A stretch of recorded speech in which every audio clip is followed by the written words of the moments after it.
something breathes tonight. Scales on the slab, slow as a prayer. It dragged through the dark with the chain on its stare. Leviathan is coming. Leviathan is coming. Out of the lair and into the light. Leviathan is coming. Lorain, you better hold tight, hold tight, hold tight. And good evening, everybody. Welcome to The Lair, your official Lorain County Leviathan FC podcast, part of the Land Multimedia Group. I am Ethan Greenberg. Alongside of me is my co-host, Drew Hagenbaugh. Welcome in, everybody. And we have a very special guest tonight, the one, the only, Dakota Jonke of Leviathan. Dakota, welcome in, sir. How are you? I'm good. How are you guys? It's good to finally meet you guys. I hope that you've heard good things about us. I mean, we've seen good things from you. Well, thank you I so appreciate much. it. Thank you so much for joining us here. So, Drew, how are you this evening, sir? Well, I'm doing good, man. We got a great guest on today after a big win. Yeah, actually, not just a big win, three big wins. 3 big wins. You're on a roll right now, Dakota. Leviathan. You start with the with a draw, then a loss at home, and now you picked up 3 consecutive victories. What's the feeling like around the squad? I would say optimistic, but we still have a lot to improve on. I mean, I think the 3 big wins was, pretty crucial for us just to gain some momentum, but we still have, I think, like 7 games left. And, we're tied at the top of the table, so we still have, 2 great opponents in Steel City and Riverhounds who are playing right now, or they just finished up. I don't know the score. 0-0. But it will 0-0. be, it'll be a tough race to the top. I have the final okay, up so here. That's a perfect result. That's the result we wanted. Okay, excellent. Yeah, because you've already. I mean, you obviously you also went to a scoreless draw with Steel City, and you've got Pittsburgh still coming up here, so that's fantastic. So yeah, again, great to have you with us, folks. For those of you, we figured we'd just kind of go through, talk a little bit about your background. And more, and we'll get more into the team and the season here a little bit. But for those of you who don't know, Dakota Jonke, you are from Avon, and you went to St. Ed's. You're a proud St. Ed's Eagle, and you hate St. Ignatius. Oh wait, you didn't say that. I did. It's true, right? Oh, hey, shoot. I'm not there. Yes. So I wouldn't say hate. Actually, it's funny because since I'm a soccer guy, like my best friend Luciano Picotto went to St. Ignatius. So like I pretty much have only had Ignatius friends because St. Ed's really isn't a soccer school like Ignatius. So all my like buddies who I played with growing up all went to Ignatius. Okay. And so how did you get into soccer? What's your story for your love of the game?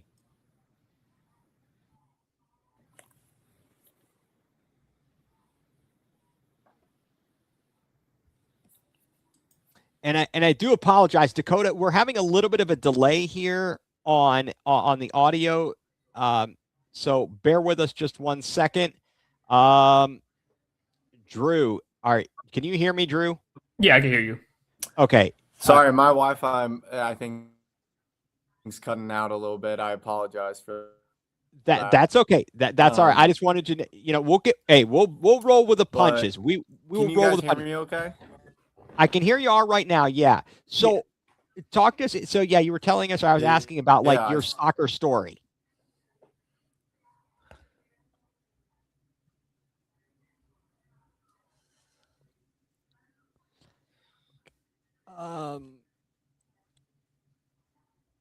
Okay. I think we are. Hey, Dakota, we are just Am hold I? on one. I got that. I don't know what is going on with the Wi-Fi. I know I've got Mike Wilkes in the background here.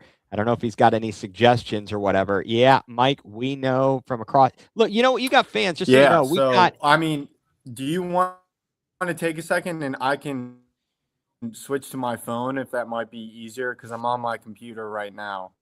Yeah, that if you'd like to do that, if that has a stronger signal, that's fine. If you want to Or log no, out we and can log just back in, let's stick do with the that. computer. It's all good. I just don't want. Yeah, if the phone will, if you think the phone will work better, if you've got a stronger signal, then please, okay. Yeah, I think he's gonna go to his phone, which probably should be a lot better.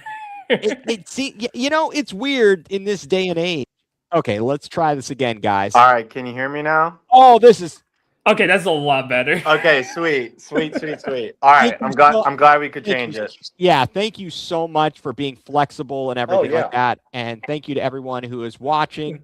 Okay, I'm going to ask you the third time, and you can repeat yourself for the third time. Now, I was curious, what is your soccer story? How did you fall in love with the game? And I shouldn't assume you love the game, but I think it's pretty safe to say. I don't know. Where'd you come into it? So I mean, I would say I love the game. First and foremost. First and foremost. I honestly don't know where my love of the game really began. I think honestly, if you want to hear like the true story, when I started to really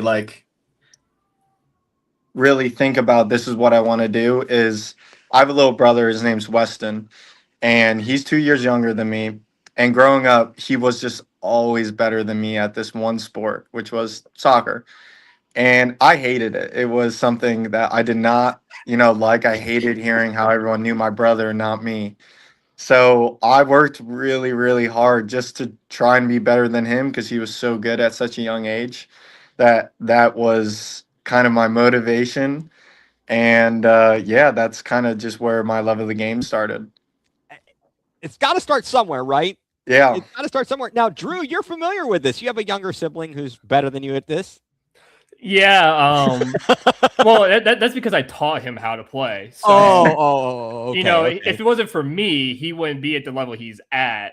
But no, I have a similar story too, where my younger brother, he plays in the UPSL right now for Lightning down in Canton. So I got you.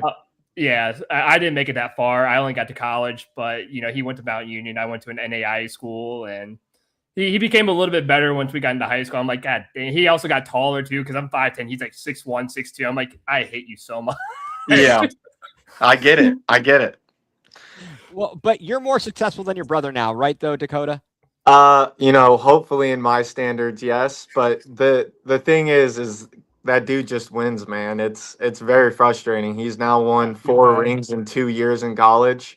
I've yet to win a ring, so it's very, very frustrating even now. Wow, where's your brother playing? So he won the conference and the tournament championship for the Sun Belt when he was playing at West Virginia. And then he transferred to Elon University and won the conference and regular season championship there as well. So he currently is 4 for 4 right now. So it's quite disappointing. But Okay. I'm very happy for him. Absolutely. Hey, don't worry. You got big things coming for you. Well, before I get onto your college career, what was one of your or your favorite or best memory of high school soccer? High school soccer.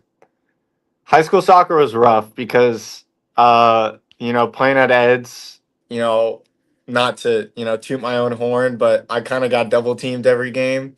So it wasn't really fun because like all the guys that like I would play against, they all knew who I was. So I mean, honestly, I would say playing with my brother, that would be one. But like honestly, high school soccer wasn't, I would say, my favorite thing ever. I would say I actually won a Division I state title at St. Ed's for football. I was the kicker there. So I would say that's my that's my best moment that I've had. That's a ring, dude. Yeah. That's the ring that your brother doesn't have a football ring, does he? No, he actually. So I got injured halfway through the season.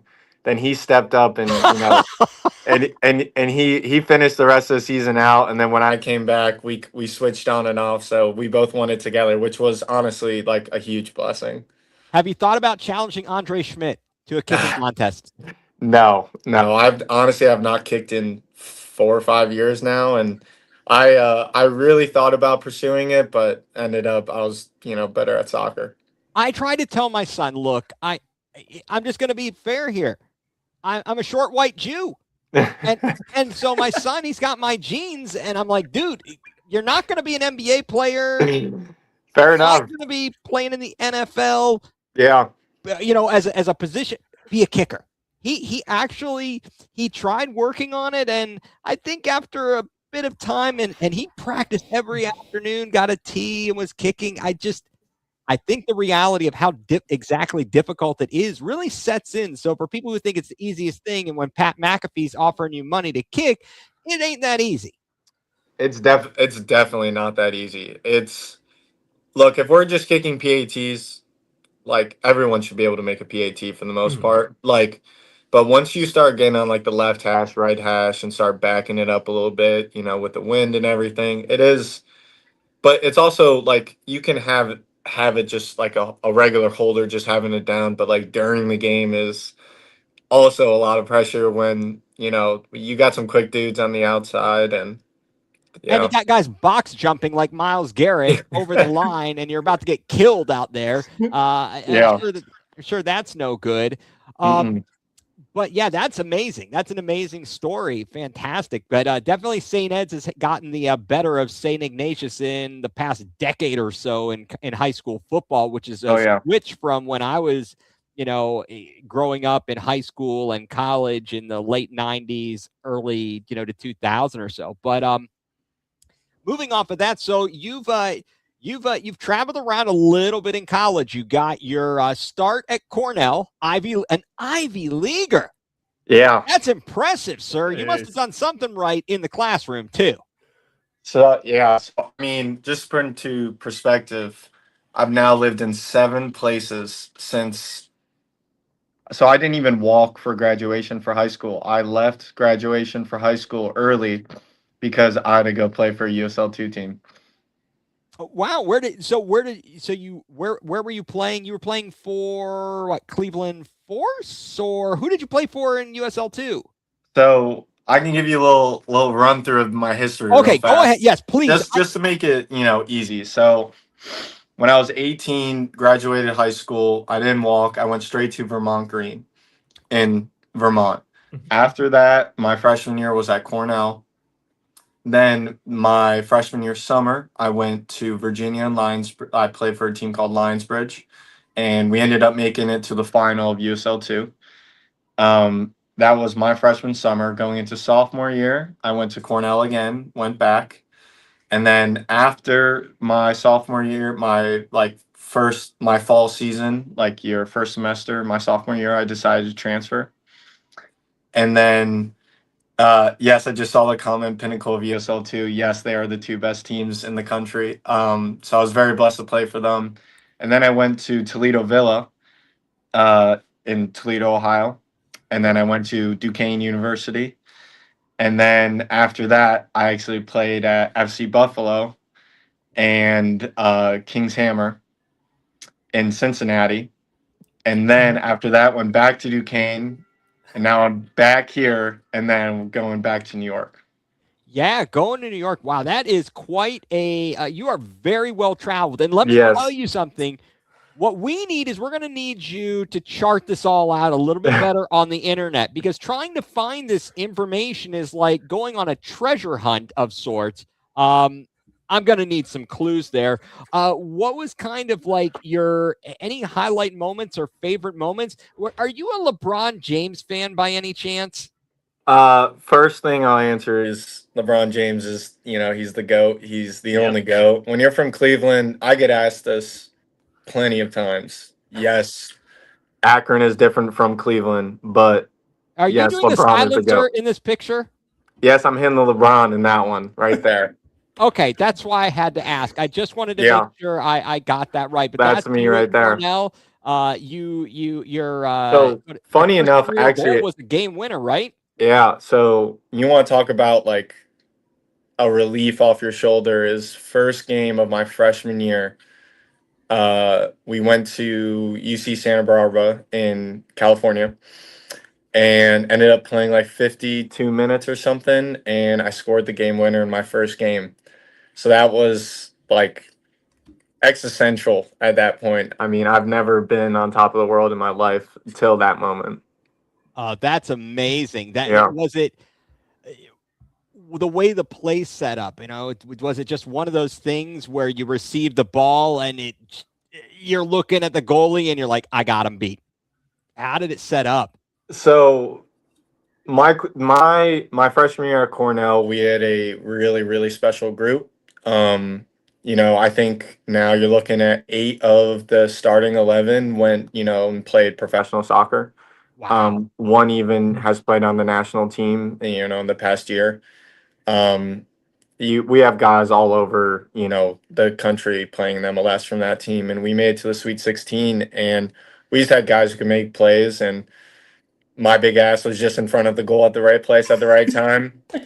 And I'll take a tap in all day. I didn't do anything special. I just was at the right spot at the right time.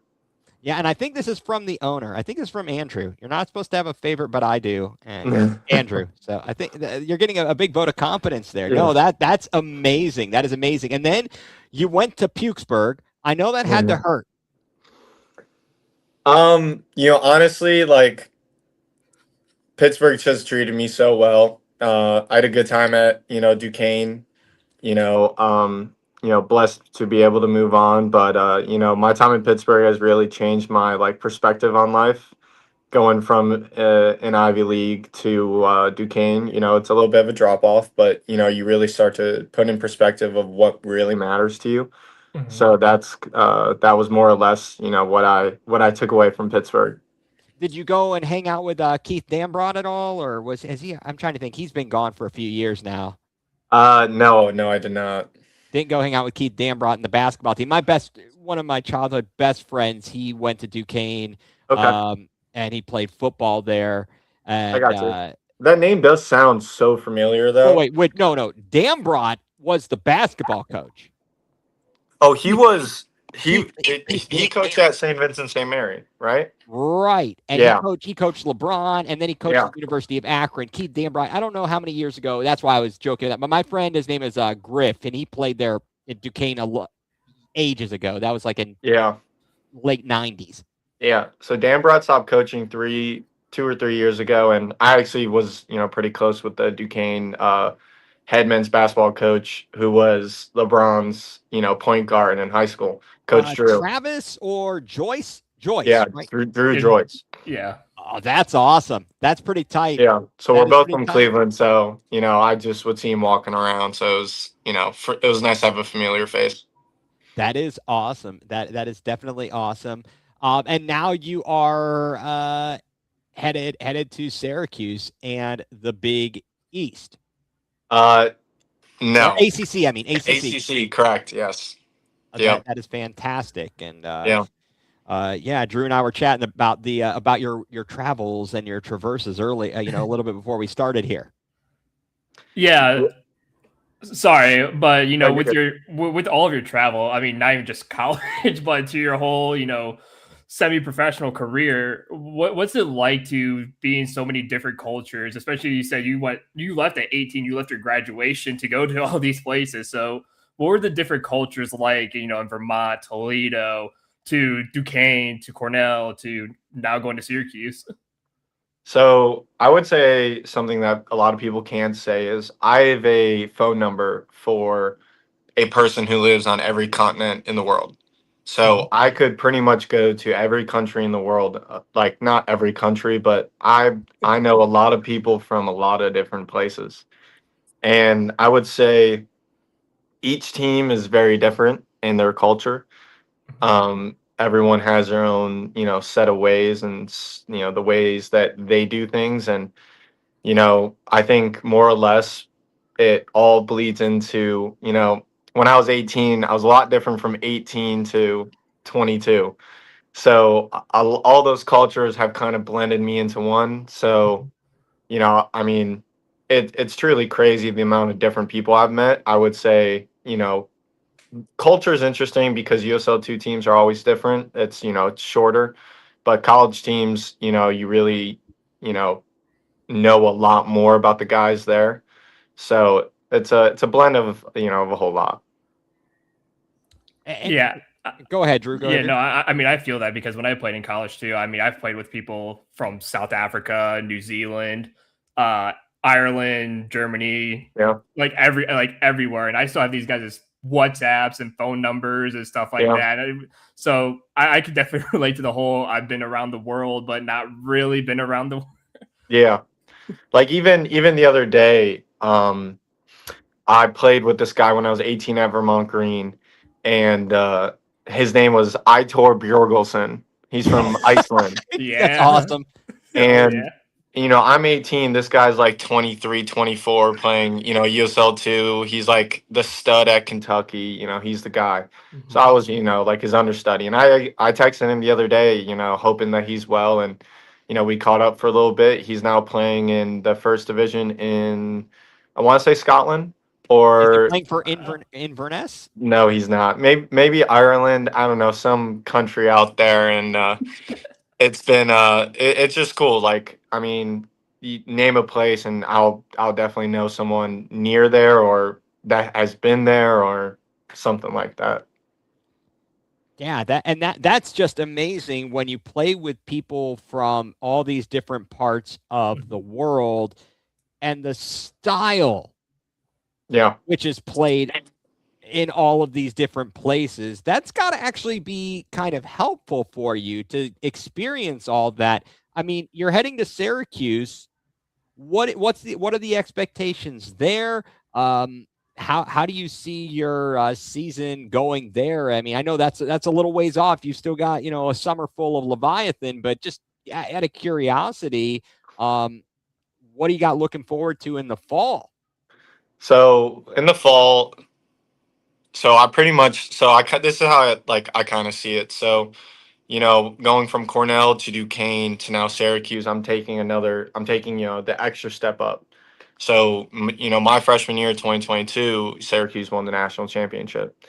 So, I got brought into a official visit, this spring, and our only goal is to win, the national championship.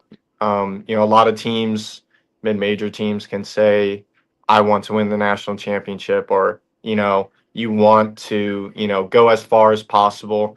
But at Syracuse, the standard is national championship now after they won it. So that's the only thing on my mind. That's why I chose Syracuse. I had very good offers from other places, but this one spoke to me the most. And their head coach and I've now played against Syracuse like 6 times.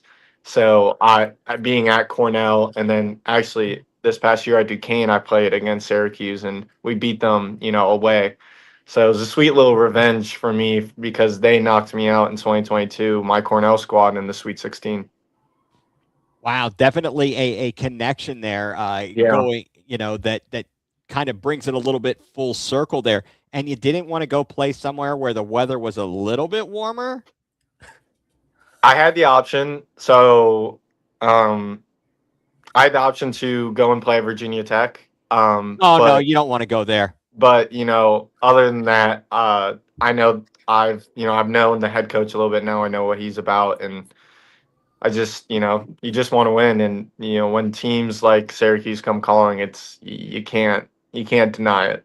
Yeah, Blacksburg doesn't have much to offer. The best thing they've got going on is Enter Sandman for the football team, and then they've got a mid-football coach named James Franklin. I live in, and it's like I've lived now in, I live in the Richmond, Virginia area. I moved down here 23 years ago or something like that. But so obviously I kid a little bit about that. It's kind of funny how in Ohio we have Ohio State. If you're a football fan and the big sports, you're rooting for Ohio State because the other schools can't compete for the national championship.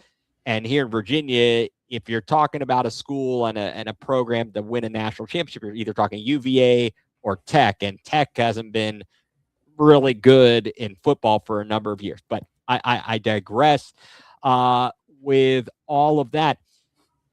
So kind of moving forward, fast forwarding a little bit here. And again, I don't want to keep you too long. Really appreciate your time. You're good. So for Leviathan so far, as we talked about, a 3-game winning streak, 3-1-1 now. And with the Steel City tie today with Pittsburgh Riverhounds, I believe they have 11 points. And Leviathan sits with 10 points, but you're obviously on a roll. You already drawn with them. In your, let's see, so you scored your first goal of the season at Erie Sports Center in Leviathan's first ever franchise win. That was on a PK, right? Correct. Yes.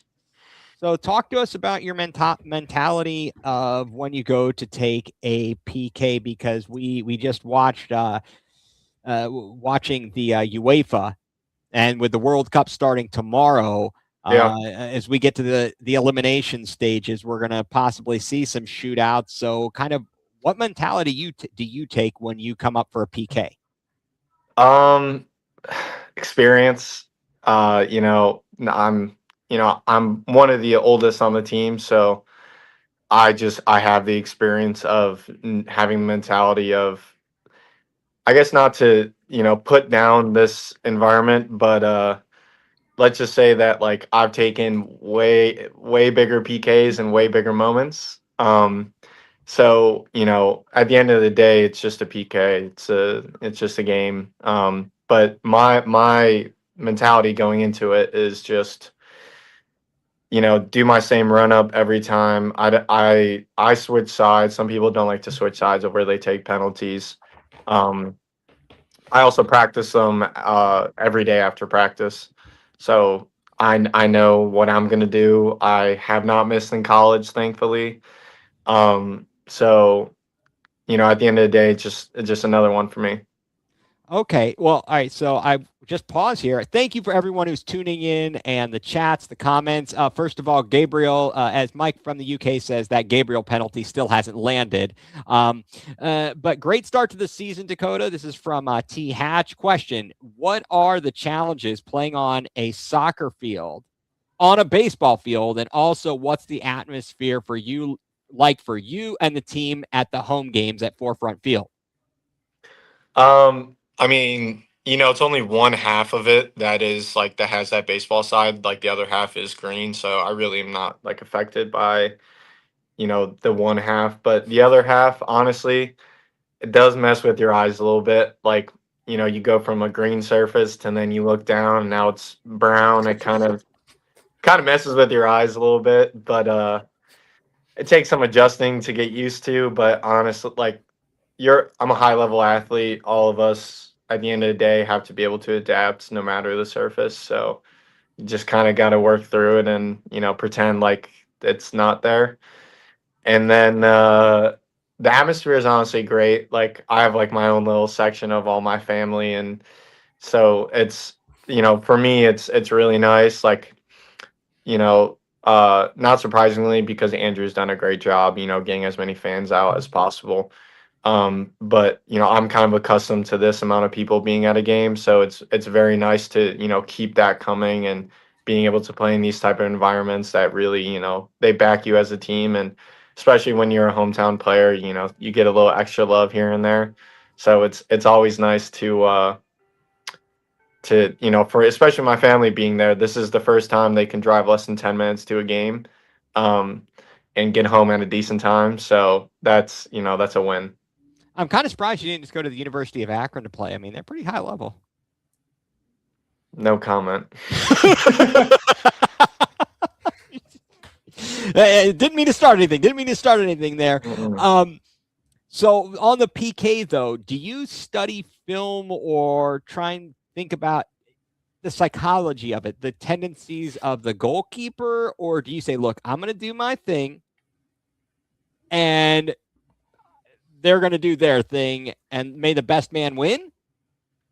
So it's kind of based on three components. I'm a little bit of a nerd about this because, I was the PK taker at Duquesne, so I took special pride in whether it's free kicks, any sort of dead balls, and especially PKs. USL 2 is kind of hard because you like how much I am paying attention to it. I'm not like watching film on the keepers. In college, I will before the game watch film on the keeper to see if he dove right, left, if he stayed in the middle. And also the last thing, it depends on the moment. In a big moment, 99% of the time the keeper has to dive.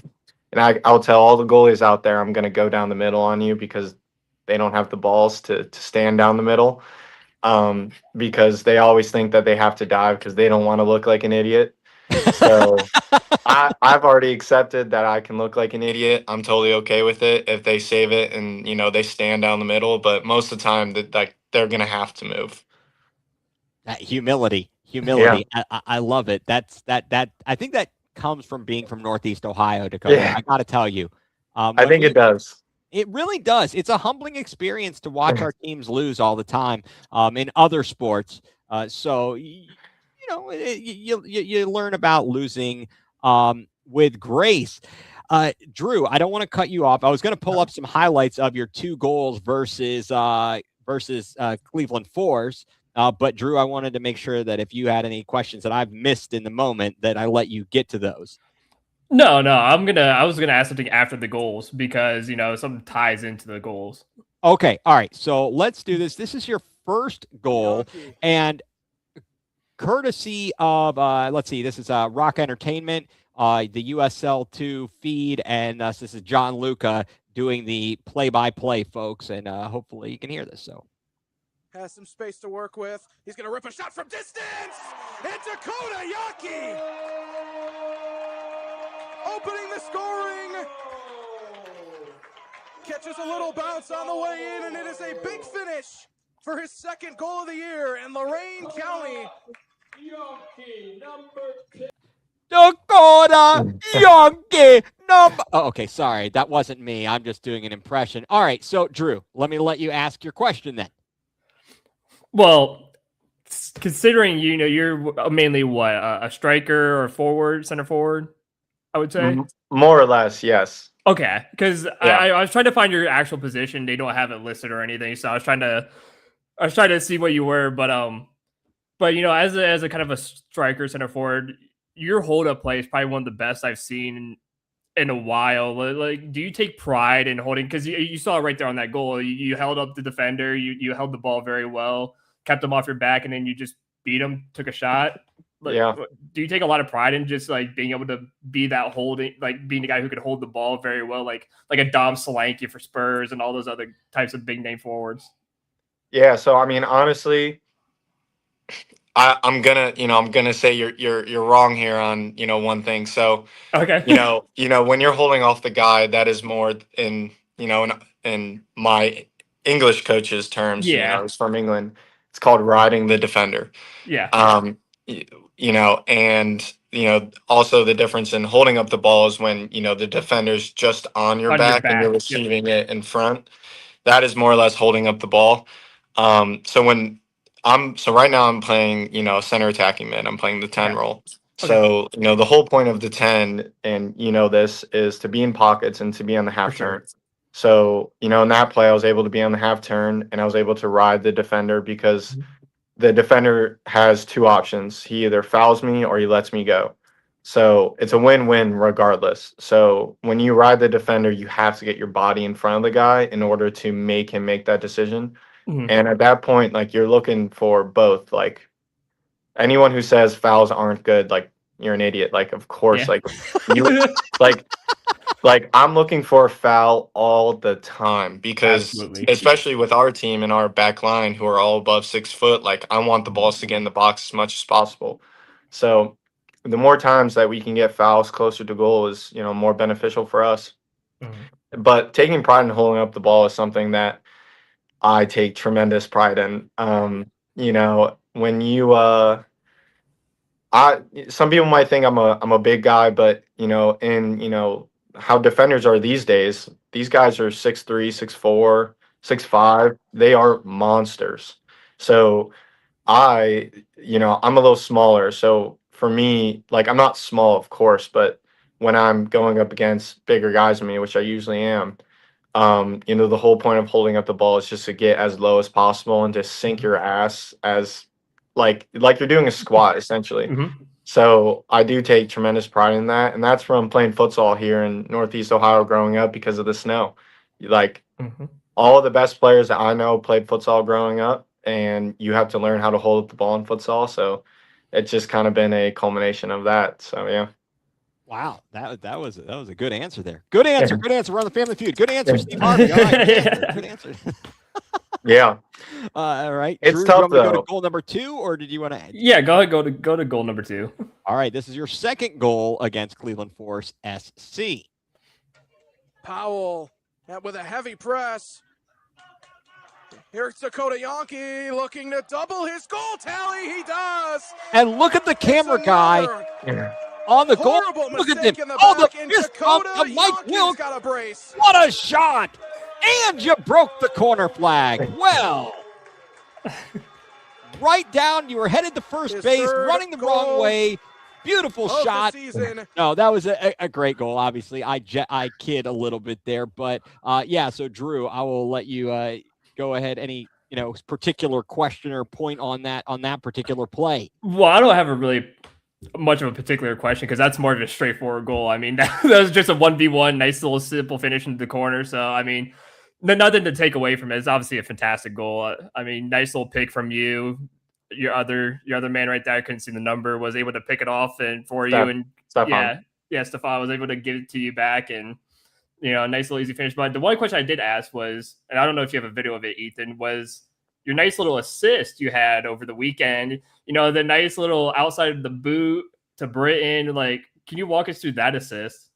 Yeah. So, well, first of all, thank you for the compliments on that. Yeah, of course.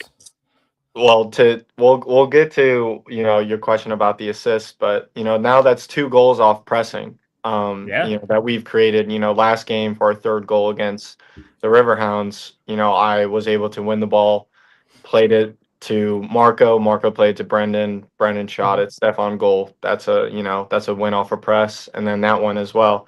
Mm-hmm. And Blake, our head coach, he got into me about making sure that I press a little harder, as I wasn't pressing as hard as I could. So once I started to put more effort into that, we scored 2 goals. So it's a good call from him to get on me about it. And then the assist, man, I don't even know what happened there. I was all over. And sorry to interrupt. I'm just going through the social media account for Leviathan, and I'm not seeing that specific video highlight. So I do apologize that I can't pull that up immediately, but I'll let you continue. It's all good. Honestly, I even patted myself on the back for that one because I was dribbling all over the place. I didn't know where I was going, to be honest. And that's what I told Sam when he scored, which is a great finish, by the way. Like that's the hardest part about this game, is scoring goals. So full credit to him for scoring. I'll give myself a little pat on the back for the assist, but yeah, I mean that's what attacking mids have to do. You have to be able to create in every situation possible. And funny enough, off pressing again, Marco won the ball from pressing the CDM, and I dribbled to anywhere I could see space, and played it to Sam, who made that great run and a great finish. Wow, that is fantastic. Now, I have a very important question for you. Since you're going to be in upstate New York, do you know where the nearest Tim Hortons is? I do not. Okay, well, I looked. It's 3.5 miles from campus. I just wanted you to know. And also, you know what? Do they have up there what they have in Strongsville? Because if they don't, they need to have a fine Dick's House of Sport. Dick's House of Sport in Strongsville, proud sponsor of all the programs on the Land Multimedia Group. Be sure to check out Dick's House of Sport for all of your gear and whatnot. So, yeah, be sure to check them out, of course.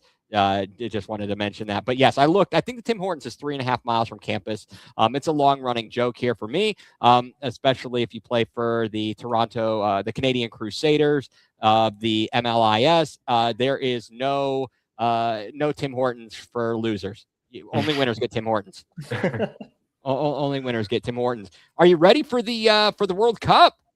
Yeah, I'm very excited to watch to watch all these games. I am working right now throughout the day, so it will be tough, until I get to preseason, but yeah, I'll be able to watch as many games as possible. Just have it on your phone. Yeah. I'll just be listening to the audio for the most part, honestly.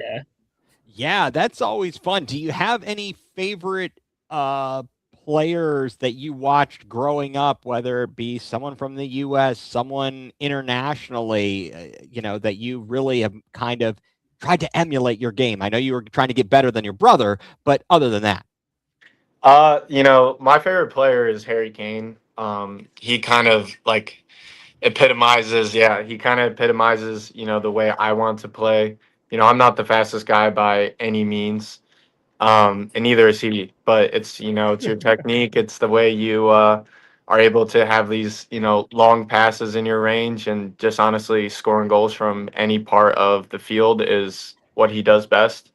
So, yeah. No, that's amazing. We've got you're talking to two Spurs fans here. Wait a second.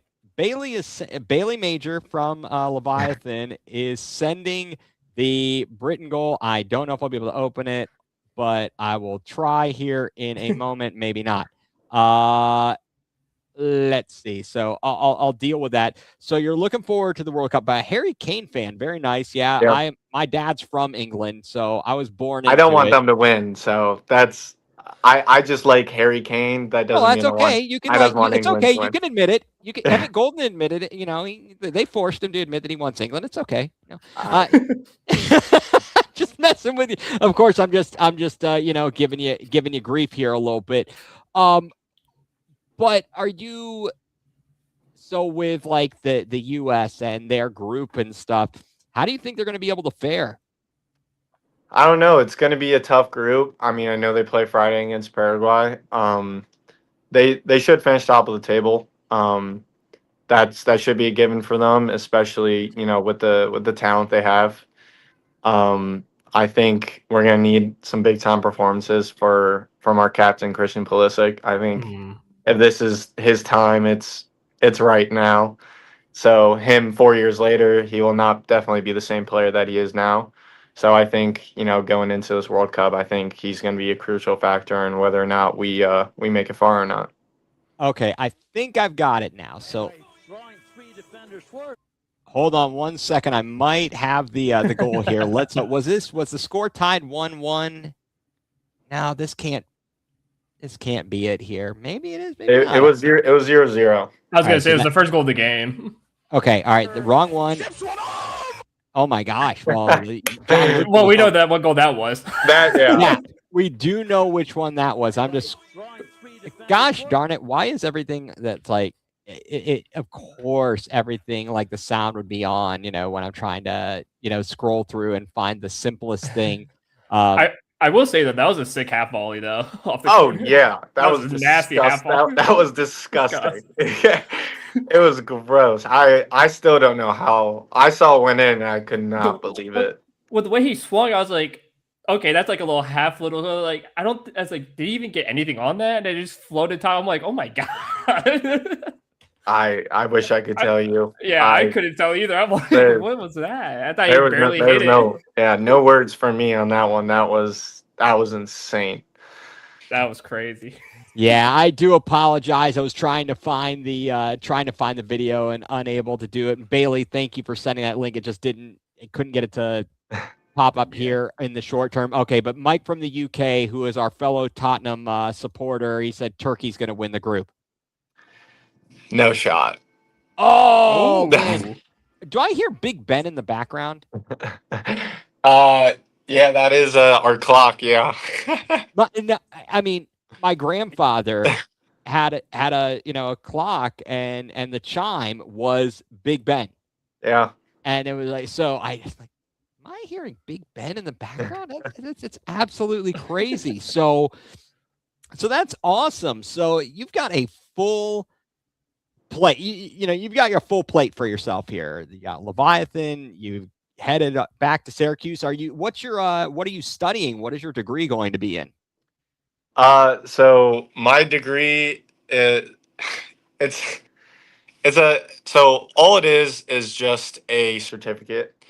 And at Cornell, we brought up earlier, yes, I did very well in school. Thank you, Mom, for pushing me. Um, but I graduated from Duquesne with a finance degree and a minor in entrepreneurship. And at Syracuse, I'm just doing a certificate. They just, since I'm a fifth year and I'm only here for one semester, it's just 3 classes. So it's called Conflict and Collaboration Certificate. I'm just here to play, guys. So wait, have you been talking to Cardale Jones? It's like I didn't come here to play school. Yeah, not, for this last semester, I already got my degree. I'm here to win a national championship. I'm not here to do any school. That's some big tough talk there. That is some big tough. No, obviously business, being an entrepreneur, do you have any? Cleveland is really blossoming and growing in the sport of soccer, as the MLS Next is, anticipated to be here, I believe, in 2028, and even in the women's soccer as well, the WPSL Pro. I mean, there's a lot of opportunities out there. Do you have aspirations? Do you have the drive to try to make it, to the next level and the level after that? Yeah, so that is, for me, it's my priority number one. So, after I finish this, fall season with Syracuse, come, late January, I'll be starting to trial with some professional teams. Hopefully I get as many as I can. The goal is, I don't know if you know how college soccer works, there's a draft, and, you know, for me, like that would be, a dream to get drafted. And if that doesn't work, then come late January, I'll be trialing with as many teams as possible, and then hopefully come roughly summertime by next year, I'll be off to first team preseason or second team preseason in the MLS. Or for me, like I also have to be realistic of I'm totally okay with playing the USL League One. I think it's a great league, and USL League Championship. Those are 2 leagues I would love to play in, so I'm not taking out those options as well. But you always got to shoot for the stars. So goal is to play in the MLS, of course, but you have to work your way up with that. So MLS Next Pro is, for me, that's priority number one. Mike from the UK, our buddy Mike Pellegrini, who is part of our other podcast, Going Nuclear. Get drafted by the Critter Replace frustrating Gazdag, please. Yeah. Well, honestly, I'll take any team that drafts me. Doesn't matter who. I'm open to all. As long as it's not a team from Pennsylvania. Well, I don't know who they. We'll just we don't like anything from. I mean, no, that is absolutely amazing, and we talked about it. I touched on it a little earlier. The relationship between Leviathan and Inverness. Yeah, I mean that gives you an you 100%. might have an in there, huh? Go get some haggis. Yeah, that's what all me rent. Yeah, I mean, for me, I've already, my goal is to stay in the U.S. If I can, hopefully I will get a contract, here in the United States. But if that doesn't fall through, I am definitely open to options in Europe. And, if Scotland does come around and I could, play with Inverness, that'd be great. But it's all about being realistic as a professional soccer player. I'm 22 years old now. I'm not living in England and playing for the academy where, you can grow up and make hundreds of millions of dollars. For me, I really want a good, strong career in, any good league here in the MLS. And, with the pro relegation going on in the USL Championship, I hope to be around in order to be able to play at that highest level. And again, the dream is to play in the MLS. I think that'd be everything that I'd ever dream for. So Wow, I respect that. I absolutely respect that, and the drive is absolutely incredible. When you make it big time, don't forget about us here. We'll be your PR reps, okay? Yeah. we've got lots of good things to say for you. Don't worry about it. I definitely here. Well, listen, Dakota, thank you very, very much for your time this evening. We've gone 50 minutes. I apologize for going long. Thank you for the flexibility. I've enjoyed this. First podcast ever. Wow. Hey, Yeah. well, we're Look at honored that. to have you on, and this is an open door policy. You are always welcome back with us. We might be watching some soccer together, on our other podcast, and you're free to join and talk about how terrible the players are, or good or bad, and how the referees stink, and whatever floats your boat. We won't get you in trouble with the refs and the I have a hard time with the referees. We always have a very good, strong connection. Yes. Yes. The force. I feel the force within you. So thank you very much for being with us, Drew. Just making sure. Was there anything else that I have left off? No, I mean, I think we got through it all, but we hope we can have you back on, and also too, we hope we see you lift a national championship this fall. Yes. Oh wait, Mike has a question. Thoughts on VAR? Oh, I love it. I'm a rule abider. If it's offsides, it's offsides. If it's a goal, it's a goal. It's now sometimes, they can mess up, but at the same time, like, you went from a larger audience of, what fouls should, what would be, to a little more concentrated. The game's not perfect. The game will never be perfect. So I'm all for it. I wish we had it now. So yeah. I could say. Look, I love it for baseball. I know some people, maybe some purists, don't like. When I say VAR for baseball, I mean the automated ball strikes, those types of things. So I know some purists may not like these types of things, but it's always good, certainly, to try and get things correct. As much as you can. Absolutely. So. Absolutely. All right. Well, Dakota, thank you so much for being on with us once again. And yes, and Mike from the UK thought you would not like VAR. He was wrong. So, but that's all right. We'll let him be wrong every once in a while here. Thank you to Dakota Jonke of Lorain County Leviathan FC for joining us here. So glad to have you along, and all the well wishes, as Drew said to you. Want to thank our producer, our man who is behind the camera, behind the scenes, but on the field during the game, our man Mike Wilkes, and want to thank the Land Multimedia Group. So for Dakota Jonke and for Drew Hagenbaugh, I'm Ethan Greenberg, and you've been tuned in to The Lair on the Land Multimedia Group.